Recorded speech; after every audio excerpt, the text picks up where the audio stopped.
What's good? So here we are for what's good. I'm gonna get back to having 3 books for the what's good, but I got just one now. But I got a chance to catch up on this last book here, on this book here, on the last issue, which is number 9, and that particular book is Exquisite Corpses, number 9. This is like the one for store, shiny cover, whatever they call it, variant, by Mr. James Tynion the fourth, and this is Delandro and Michael Walsh are also writing and drawing this particular book. This is on the list, as you might imagine, for the best books of the year. And I'm not going to tell you what number it is, but whenever I put it out, you'll figure that out too. So, yeah, that cover is fire. All right, Exquisite Corpses, man, oh effing man. I'm glad I let it stack up. Some books are you can read them every month and catch up on them month by month. I've fallen kind of behind. I hadn't read an issue, full disclosure, since issue 2.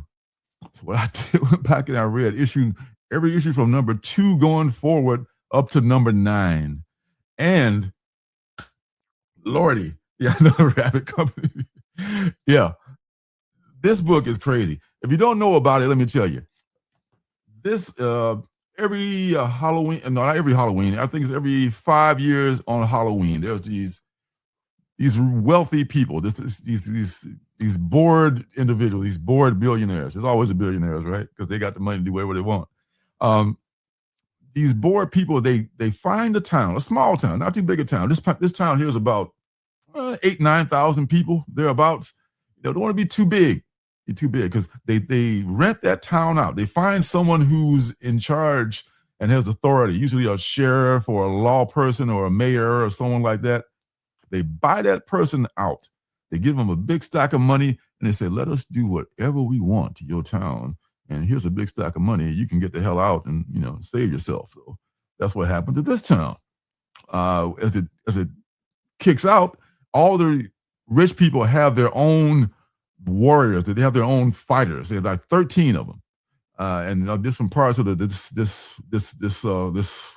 enclave. There's like the one has like the fox-faced, the fox mask killer. Then there's Mr. Skin. Then there's Nurse Phil. Sorry, Phil. Nurse Phil is kind of a creepy dude. Then there's like it's like the huntress kind of a woman, and there's the pretty boy, and there's just like this like pyromaniac girl who's like wears overalls. And Lordy, I mean, it's just so many different characters. There's 13 of these characters, and what they do is they just go out and wreak havoc in town. They keep track of how many casualties. The one that wreaks the most collateral damage, those are all points as it goes to who wins the thing. They kill each other, and at the end, what happens is they have these game master. They have a game master who watches over everything and keeps score. There's televisions everywhere. They're all like in this big control center watching the televisions, and the whole place is wired. And the people that are on the perimeter are actually burning the town from the outside in with blowtorches. So they really, literally burn the town down, and they blame it on like a wildfire because there's going to be no trace of anything what happened here. All the people who got shot, who got murdered, and all that decapitated, it's all burned down. It must have been a wildfire. Oops. Small town of 9,000, burned by wildfire. And it's just a blurb on the news.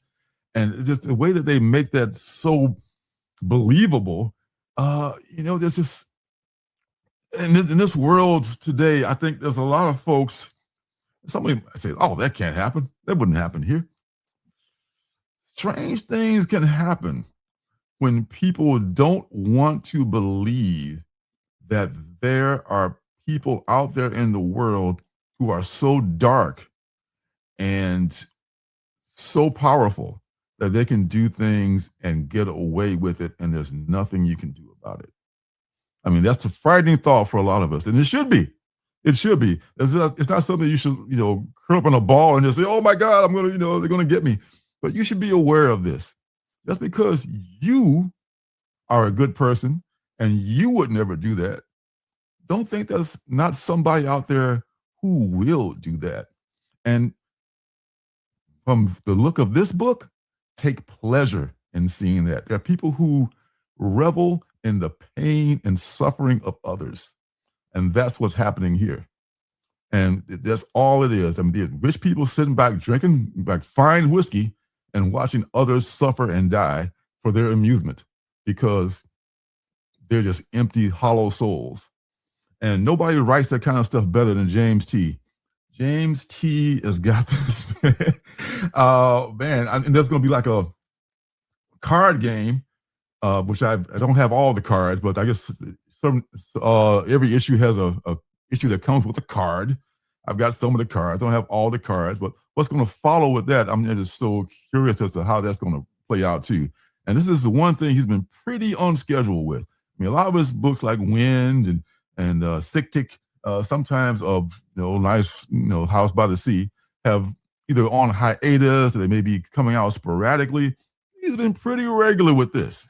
So I'm thinking that there's a lot in store for this book, either as some kind of a film project or maybe a series on cable TV or something like that.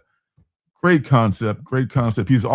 No one writes horror and blends it in with real life and has great dialogue to go along with it. Because I was able to read those books like, I think maybe in not a really long time. And it works so much better because I didn't have to wait.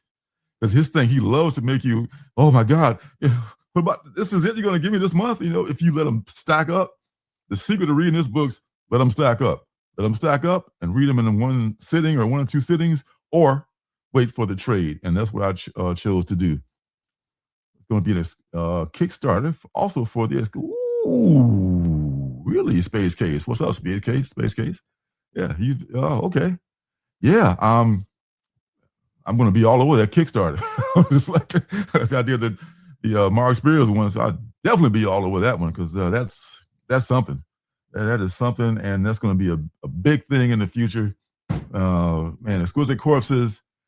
This may be, I would say, the best thing he's done because Siktik is good, and some other things he's done has been good too, and stuff before that.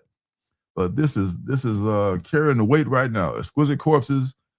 That is what's good, y'all. Hey, don't forget to subscribe and leave a thumbs up.